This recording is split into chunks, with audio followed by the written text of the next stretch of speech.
in this book called The Paradox of Choice, psychologist Barry Schwartz, very famous psychologist, he argues that an abundance of options can lead to bellissimo.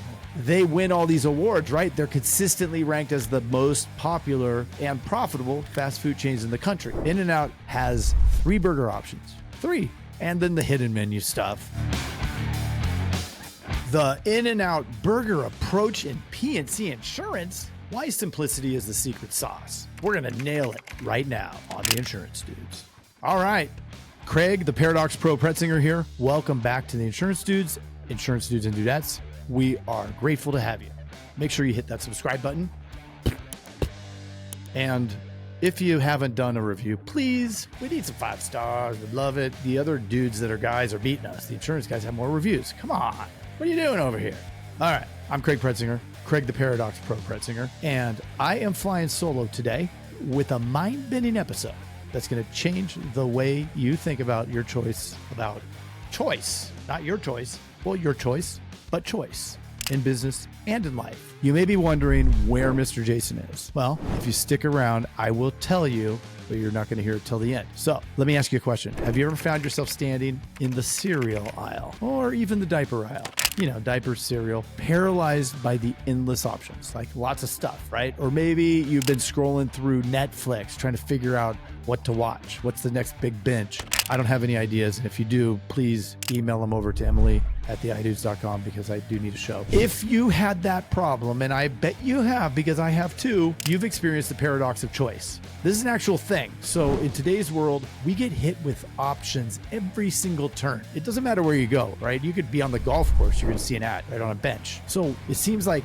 life, it's like they're trying to tell us that more is always better. But what if I told you that having too many choices can actually make us less satisfied and less productive? Yeah, I know. It's counterintuitive and it kind of sounds crazy, but it's backed by science.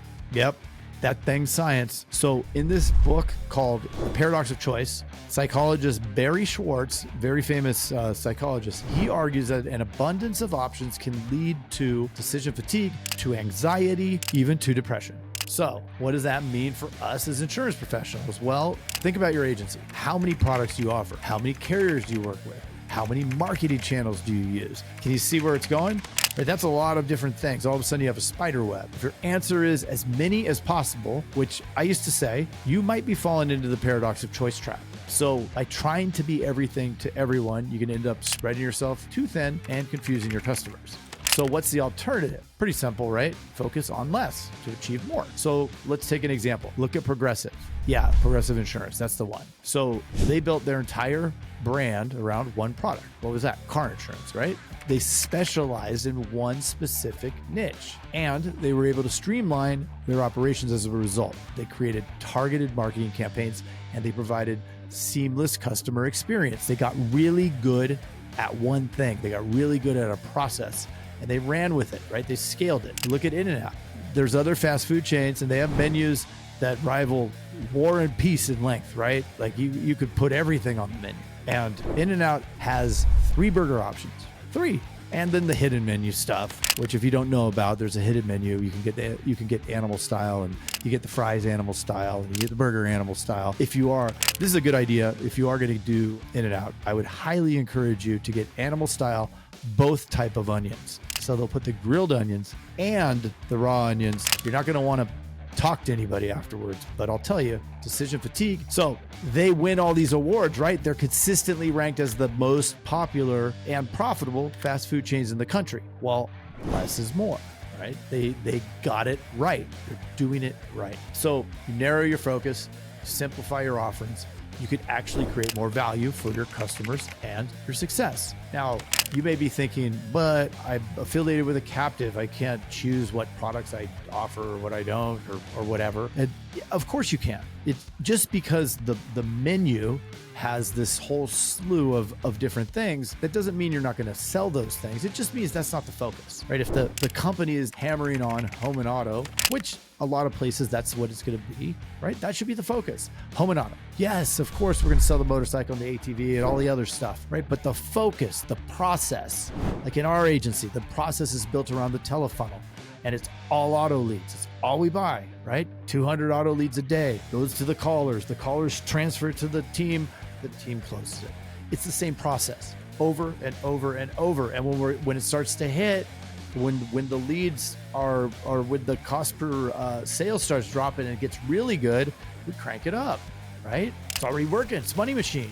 So you got to put more into it. So that's in business, right? It doesn't mean all this stuff, the simplicity isn't just for business, which is amazing because there's so much overlap now, right? It's also a powerful tool for personal growth and happiness, right? Everybody's searching for happiness, right? And they're searching on the outside for happiness, which is the sad part because it comes from the inside. So without getting too goofy here, think about that for a second though. How often do you find yourself overwhelmed by the number of decisions you got to make each day, from what to wear to what to eat to which project to tackle, from which thing to hit off the list that you have, or which to-do list? I mean, how many different to-do lists? So many things, right? The choices are endless. Mr. Jason and I talk about it all the time. He's like, Mr. Craig, there's so many things. And I say, yes, Mr. Jason, so many. And we ponder on that because it's endless. How many texts do you get? How many Slack messages do you get? How many Messenger messages? How many Instagram? It goes on and on and on and on. Right? The constant. So what if you could streamline decision-making, right? Less things for the RAM up here to have to process. The executive memory needs to process, or executive function needs to process that stuff. Well, if there's less tasks to process, every time I hear tasks, I think AI. That's one thing, right? Is how can we offload? And if there's things that we can offload, can we automate it? That's even better, right? But now I'm going to introduce something that I think is really important. It's called the power of constraints, right? So constraints are setting these limits, right? Intentionally. Intention is very important here. It's key. We have to set an intention behind our choices because then we actually are going to follow through with them. And if we intentionally limit our options, we can actually break free and be more productive, right? And if we're more productive, we're more fulfilled. If we're more fulfilled, you got it. Bingo. Happy, right? So, for example, what if you committed to wearing the same outfit every day? Now, I know that the insurance dudettes out there are going to say, oh, hell no, right?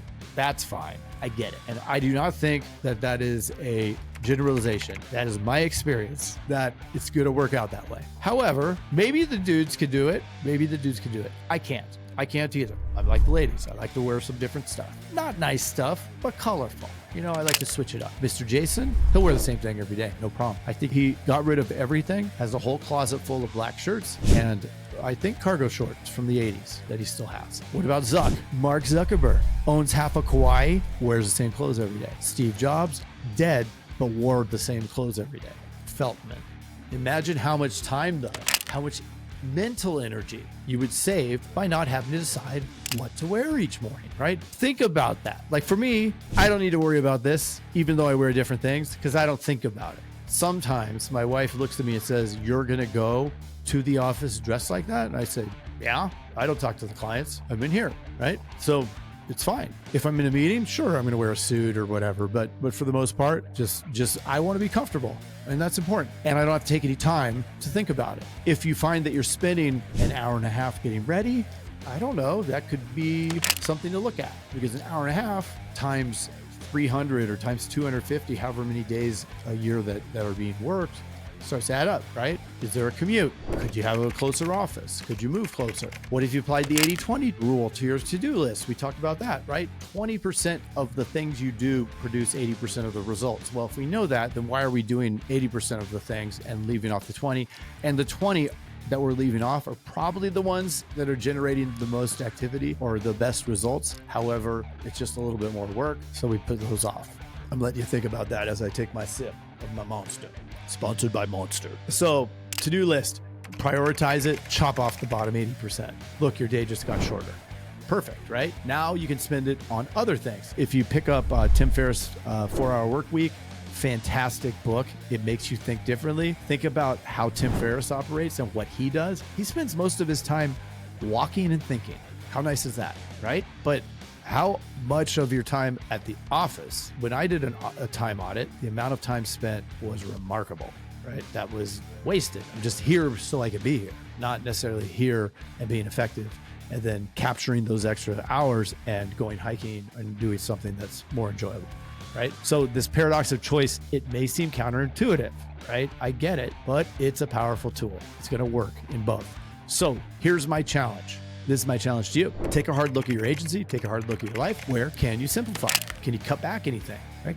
Can you make it where your brain doesn't have to process as much information because somebody else can do it? I found that I was holding on to a lot of things thinking that I'm the only one that could handle it. And I started to think about, wow, that's interesting. If I believe that I'm the only one that can handle it, I am now a prisoner. And I did not want to be a prisoner of those tasks. So where can you apply the power of constraints so you can limit what's on the list, limit what you say yes to, and pass that stuff off? If you need help getting started, I went ahead and created a worksheet for you. It's called the Paradox of Choice. Simplify your way to success. It's a step-by-step guide to doing this. Everything I just talked about, it's going to walk you through it. So you go down there, and as you're passing the subscribe button, you click the subscribe button, you scroll just a little bit farther, and there's a link to a Google Sheet. Click it, and then you're just going to make a copy or download it.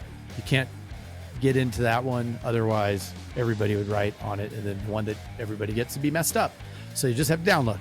All right, that is it. We appreciate it. I know that Mr. Jason, let me see if I can channel some of his. Yes, this is Mr. Jason. Thank you for listening. Now, I don't know if that was a good impression of him, but that's what came. So we'll see you on the next one. Appreciate it, and take care.